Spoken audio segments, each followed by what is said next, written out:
नमस्कार।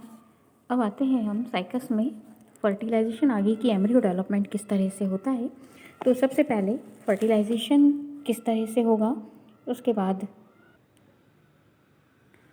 Embryo development fertilisation के पश्चात होता है। तो फर्टिलाइजेशन के लिए सबसे पहले, जैसे कि पहले हमने देखा कि जो पॉलन ट्यूब बन जाती है वो न्यूसिल बीजांडकाय टिश्यू को भेदती हुई आर्चिगोनियल चैम्बर में प्रवेश करती है।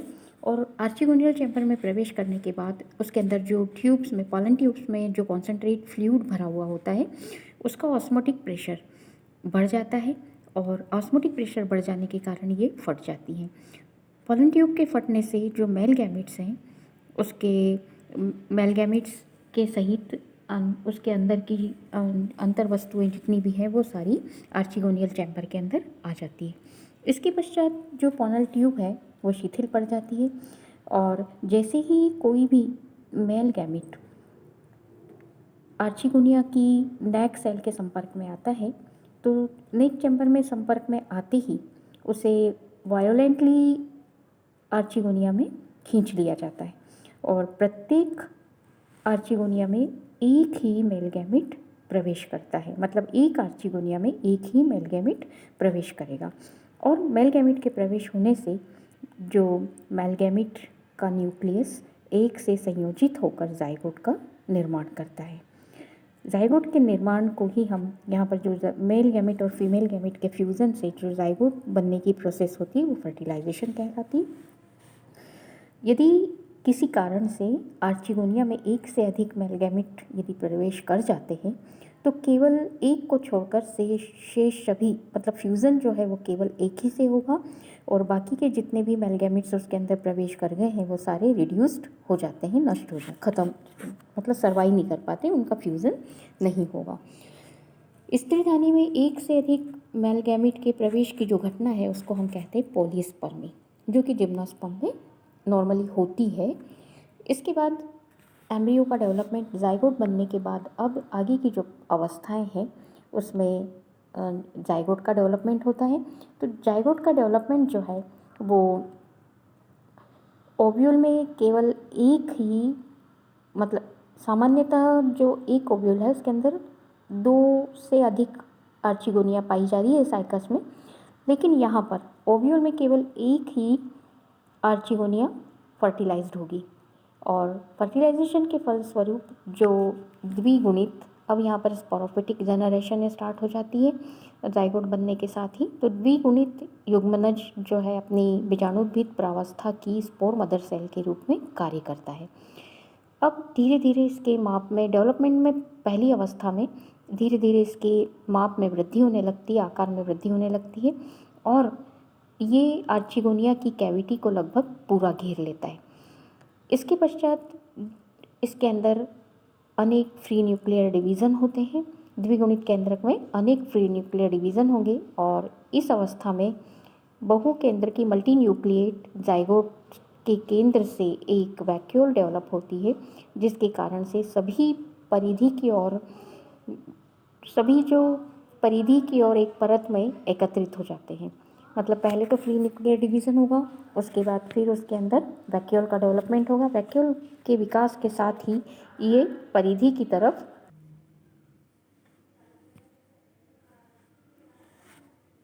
परिधि की ओर एकत्रित केंद्रक जितने भी हैं वो सारे परिधि की ओर वैक्यूल के डेवलपमेंट से इकट्ठे हो जाते हैं और आधारी भाग में केंद्रकों की संख्या शीर्ष भाग की अपेक्षा अधिक होती है। अब इसमें जो परिधि की ओर केंद्रक में धीरे धीरे भित्ति का निर्माण स्टार्ट हो जाता है और इस कारण इस प्रकार से जो अवस्था निर्मित होती है उसको हम कहते हैं प्रो एम्ब्रियो। मतलब जैसे सेल का डेवलपमेंट स्टार्ट हो जाता है धीरे धीरे, उसको हम कहते हैं प्रो एम्ब्रियो। इसके ऊपरी भाग की कुछ कोशिका भित्ति अस्पष्ट होती है, कुछ कोशिकाओं की भित्ति अस्पष्ट होती है, जबकि आधारी भाग में सुसंगठित कोशिकाएं पाई जाती हैं। धीरे धीरे प्रो एम्ब्रियो 3 क्षेत्रों में विभाजित हो जाता है और यहाँ पर आप देख सकते हैं ये जाइगोट,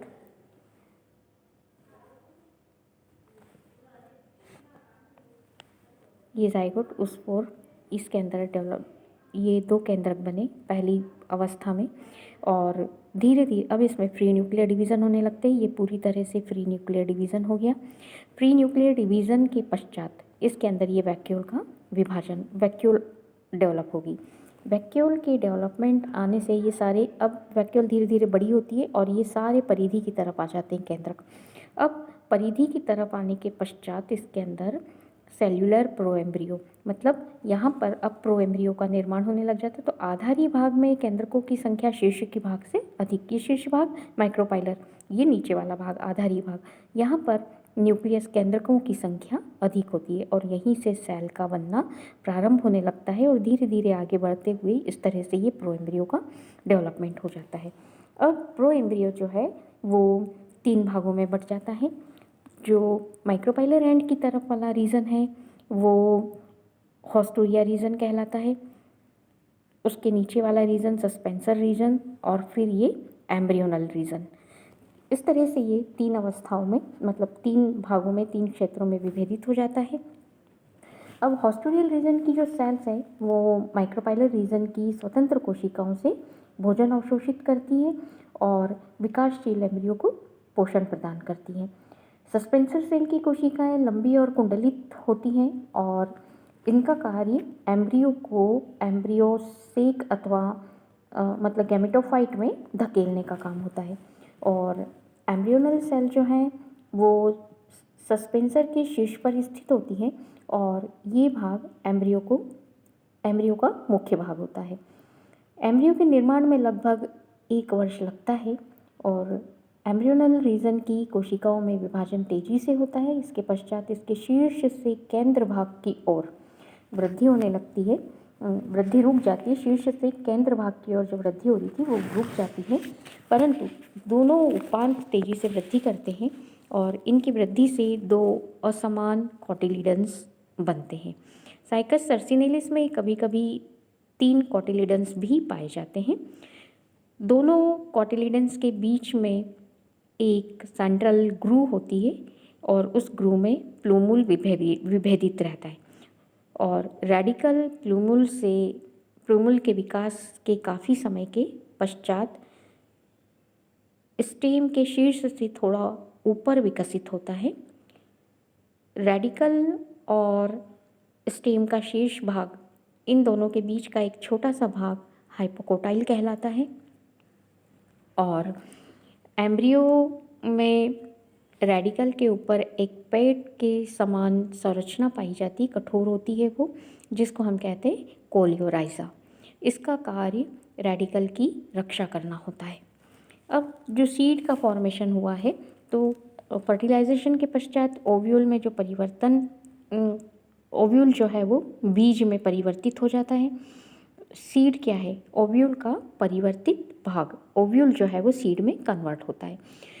इसके पश्चात जो ओव्यूल की वाल है उसकी जो इनर फ्लैशी लेयर है वो और न्यूसेलस का अधिकांश भाग पोषण के रूप में प्रयोग में ले लिया जाता है और इसके कारण से बीज में दोनों भाग पतली बाह्य परत के रूप में रह जाते हैं। ये दोनों भाग न्यूसेलस और इनर फ्लैशी लेयर, ये बाह्य परत के रूप में रह जाते हैं।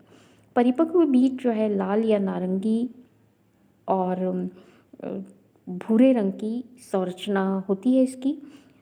ये फ्लैशी टेस्टा से ढके हुए होते हैं और बीजांड के इंटेग्यूमेंट की 3 परतों से निर्मित होते हैं। टेस्टा स्वादिष्ट और सुगंधित होते हैं और ये पशु पक्षियों को अपनी ओर आकर्षित करते हैं, जिससे कि डिस्पर्सल में ये सहायक होते हैं। और जो टेस्टा है इसके भीतरी न्यूसेलस और एंडोस्पर्म की एक पतली परत के रूप में पाए जाते हैं और इसके भीतर की तरफ 2 असमान बीज पत्र युक्त सीधा एम्ब्रियो पाया जाता है। साइकस का बीज 3 पीढ़ियों को प्रदर्शित करता है। बीज चोल जो बीजांड के इंटेग्यूमेंट से बनता है, पतली बीजाणुउद्भिद अवस्था को और एंडोस्पर्म युग्मोद्भिद अवस्था को तथा एम्ब्रियो जो है वो नई बीजाणुोद्भिद प्रावस्था को प्रदर्शित करता है। मतलब 3 स्टेज प्रदर्शित हो रही है यहाँ पर। इसके बाद जो सीड का जर्मिनेशन होता है, ये साइकस का सीड है, रेडिकल, प्लूमुल और ये इससे यंग लीफ का डेवलपमेंट हो रहा है।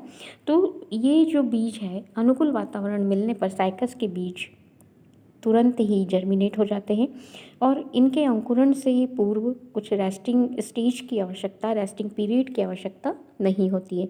इनकी वाइबिलिटी कुछ महीने की ही होती है और कुछ महीनों में ही ये समाप्त हो जाते हैं। तो इनका अंकुरण जो है वो ईपीजीएल टाइप का होता है और क्योंकि इनके जो कोटिलिडन्स हैं, कोटिलिडन्स और बीज भूमि के बाहर नहीं आते हैं, इसलिए ये ईपीजीएल टाइप का जर्मिनेशन होता है। बीज माइक्रोपाइल के द्वारा जल का अवशोषण करते हैं और जिसके फलस्वरूप टेस्टा फट जाता है और रेडिकल कोलियोराइजा को भेदता हुआ माइक्रोपाइल से बाहर निकल आता है और प्राइमरी रूट बनाता है। यही भाग प्राइमरी रूट बनाता है। कोटिलिडन्स हॉस्टूरिया की तरह काम करते हैं और ये एंडोस्पर्म से पोषण को अवशोषित करके सीडलिंग्स को पोषण प्रदान करते हैं। पोषण समाप्त होने पर ये सूख जाते हैं। इस समय जो प्लूमुल है वो एक लीफ को धारण करके प्ररोह के रूप में विकसित होता है। इस क्रिया में कई सप्ताह लग जाते हैं और यंग लीफ जो होती है वो कुंडलित होती है और पौधों में पत्तियों का पहला क्राउन कई वर्षों के बाद बनता है। तो इस तरह से ये साइकस की पूरी लाइफ साइकिल और सीड से वापस से एक नए प्लांट का जो जन्म है, वो नया प्लांट किस तरह से डेवलप होता है कि सीड जर्मिनेट होकर एक नए प्लांट को डेवलप करता है और इस डेवलप में कई समय लगते हैं। और पत्तियों का डेवलपमेंट, उसमें उसको जो पत्तियों का पहला क्राउन जो बनता है साइकस के स्टेम पर, उसमें काफ़ी समय लगता है, कई साल लगते हैं। धन्यवाद।